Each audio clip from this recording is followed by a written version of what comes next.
கர்த்தருடைய பரிசுத்தமான நாமம் மகிமைப்படுவதாக.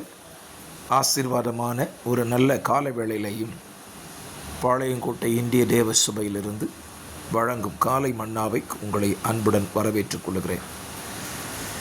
இந்த புதிய நாளுக்காக கர்த்தரை ஸ்தோத்திரம் பண்ணுங்கள்.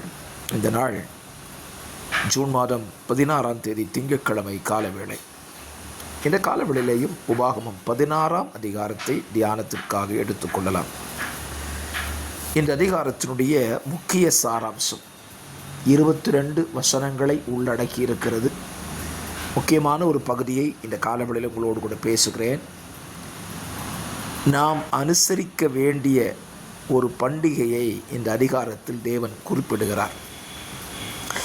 இஸ்ரவேல் புத்திரருக்கு இந்த பண்டிகை மிக மிக முக்கியமானது. காரணம், அவர்கள் எகிப்து தேசத்திலிருந்து புறப்பட்ட நாளிலே அனுசரித்ததான பண்டிகை அது. ஆகவே தேவன் அந்த நாளை நினைவு கூறும்படி இஸ்ரவேல் ஜனங்களிடத்தில் சொல்லுகிறார். எகிப்தின் அடிமைத்தனத்திலிருந்து இஸ்ரவேலரை கர்த்தர் புறப்பட பண்ணும்போது அவர்கள் புளிப்பில்லாத அப்பங்களை சாப்பிட்டார்கள். இந்த புளிப்பில்லாத அப்பம் என்பது சிறுமையின் அப்பம் என்று எழுதப்பட்டிருக்கிறது. பொதுவாகவே மாவு புளித்தால்தான் அதனுடைய பலகாரம் சுவையாயிருக்கும். புளிக்காத மாவை பயன்படுத்தினால் அவசரத்தில் சாப்பிடுகிற உணர்வு சிறுமையின் அப்பம் என்று எழுதப்பட்டிருக்கிறது. இதை குறித்து விரிவாக நீங்களும் தியானியுங்கள். ஆனால் நம்மை நினைக்க சொல்லுகிற ஒரு நாள் அது. பல நேரத்தில் நாம் ரட்சிக்கப்பட்ட பாவத்திலிருந்து விடுதலை பெற்ற நாளை மறந்து விடுகிறோம்.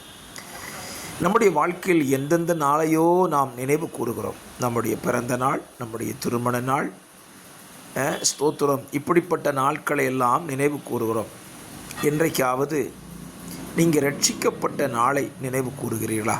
யோசித்து பாருங்கள். நீங்கள் ரட்சிக்கப்படும் பொழுது தேவன் உங்களுக்கு கொடுத்த விடுதலை தான் எவ்வளவு பெரிய விடுதலையாயிருந்தது.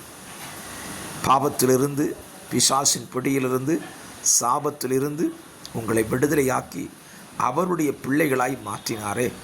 அந்த நாளை ஒவ்வொரு வருஷமும் நினைத்து, இந்த நாளில் தானே இயேசுவை நான் சொந்த ரட்சகராக ஏற்றுக்கொண்டேன் நினைவு கூர்ந்து ஆண்டவருக்கு நாம் நன்றி சொல்ல வேண்டும் என்று கர்த்தர் விரும்புகிறார். இஸ்ரவேலருடைய காலங்களிலே தலைமுறை தோறும் வருடா வருடம் இந்த பஸ்கா என்கிற பண்டிகையை அவர்கள் அனுசரிக்க வேண்டும்.